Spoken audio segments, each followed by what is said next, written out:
Hey guys, we're back here with part 2 of exciting adventures of ending elbow pain in the medial part of your lower arm, medial epicondylitis or golfer's elbow. Again, I don't golf at all. I have, but I suck and I don't very often. I do lift weights, I do lots of pull-ups, and I've battled this stupid thing forever. So let's jump into it. I'm going to start with, again, I prioritize these parts based on what has worked most for me. Your story might be different. I still recommend trying all these things, working through all of them. You can do it all at once. So what we're going to talk about first is diet and nutrition. I wrote a huge article on my website. It's like 22,000 words long. And a lot of what I talk about, it's all on diet. And a lot of what I talk about is how diet can affect how you feel, how it can affect inflammation, how it can affect a lot of issues in your body. I used to think I had arthritis. I used to think my elbow pain and my hip pain, back pain, shoulder pain, all this stuff was arthritic.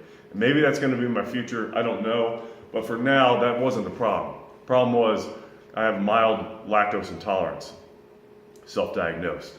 I figured that out finally, reluctantly. I started an elimination diet. This one in particular was called the Whole30. I went without dairy and several other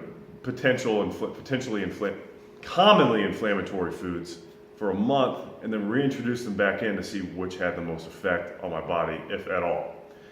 And gluten wasn't much of an issue. Refined sugar did have a little bit of an issue. But the biggest hitter for me was dairy products.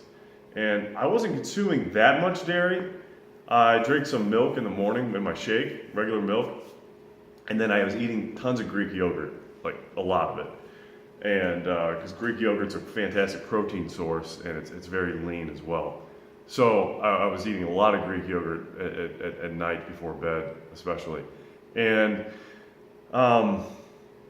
Greek yogurt doesn't typically cause problems for people in terms of lactose intolerance, but at least not as much. But for me, I found out it was a killer. So it would just, my joints the next morning would just be on fire, especially through here, because I was combined with overuse injuries and things like that we'll talk about. Dairy was the biggest problem for me. So before I got wise, I'll come back to that. Before I got wise and really cut back on dairy, which ultimately was the biggest factor for me, I cycled through a bunch of supplements. Because, if you could take a pill and it fixes it, that's wonderful. That's everybody's dream. It's the American dream is not owning a house and picket fence and all that. It's just taking a pill to solve your problems. I mean, I think you put that on a poster or something. Supplements I've tried to fix this problem. Ginger, take it both raw and in pill form. Turmeric, curcumin with black peppers and all sorts of different blends. Tart cherry juice, both just straight from the glass as well as pills. And CBD oil, both oil as well as pills. I hate to say it, but none of these really did much for me. CBD oil probably did that was one that I noticed. Oh, I should mention fish oil too. I take fish oil all the time. Fish oil is one of those supplements, one of the very few that I take, where when I run out and I'm lazy about refilling my supply, maybe I go a week, I could tell that I'm missing it. It's not a huge difference, but I could tell. And that's kind of the way I recommend going about seeing if supplements are working. Take one at a time, then go off of it and see if you notice the difference. Or, sometime maybe you get lucky and you notice the difference as soon as you take it. Whatever the case may be, I recommend kind of one at a time, see what works for you. Now, that said, supplements didn't do too much for me, but I do, I might have mentioned in other videos, I do Brazilian Jiu-Jitsu. I've been doing it for about 3.5 years now. And one of the benefits of doing Brazilian Jiu-Jitsu when it comes to supplements is everybody's hurt and sore all the time. So you get a lot of different recommendations. So that's where I got most of my list when it comes to inflammation. I got a buddy who swears by Tart cherry juice. I got another one who is all about turmeric, curcumin. So I tried all those, and I found out. So again, everybody's different. I took like a DNA test, and I found out that my DNA suggests that certain micronutrients and certain supplements will not have much of an effect, and in some cases can have a negative effect. Turmeric was one of them. I found out after I'd taken it, so I was like, because everybody's saying, "Oh, turmeric's the best. It's as good as taking NSAID, you know." Aleve or Advil, whatever. I didn't see any difference whatsoever in my inflammation or pain, and I was kind of bummed about it. And I even tried multiple supplements and still had the same effect. Come to find out that whatever it is in my DNA profile, most likely I don't do well with turmeric. So you got to try it to find out. Unless your doctor says otherwise, then don't or do.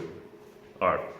So back to the dairy. So supplements. Hopefully that answers your question. I just that's the list again. The ones that I found had the biggest impact for other people: ginger, turmeric, curcumin, tart cherry juice or extract, and CBD oil and fish oil.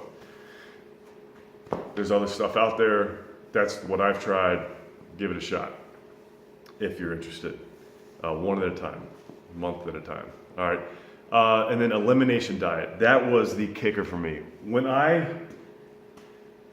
All these other parts I'm going to talk about, these other video series, parts of this video series I'm going to talk about. If I'm doing all that stuff perfectly, and I start guzzling down milk, without a doubt, I'm going to be messed up in my joints. Some people get stomach distress when they have food intolerance issues. I may get a little bit of that, but for me, it manifests itself in the joints. And from my research, I found that it's kind of linked to that whole leaky gut phenomenon. Whether or not it's the case, it's a problem for me. So I don't do it. I don't really consume very much dairy, even Greek yogurt. I highly recommend trying an elimination diet like the Whole30, or there's an actual elimination diet called the elimination diet. Or if you have a decent bankroll, you can go out and get like intolerance tests. They're like $1,000, at least last I checked. One of them is the Cyrex Array 10 autoimmune food test. It's something I will eventually put some money into, but right now I got the information I need to keep going, so I'm rolling with that. Diet, no one likes to hear it, but diet is such an important thing when it comes to regulating pain. For me in the elbow, for you in the elbow, again, any other place you have it, it's going to fix. It will probably help everything. It certainly won't hurt it. Okay?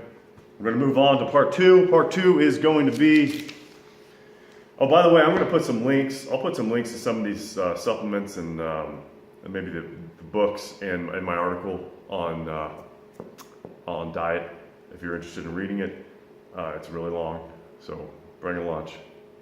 Oh, that's kind of relevant. Okay. Subscribe to my videos. Thanks for watching. Part 2 or 3 coming up soon. Thanks.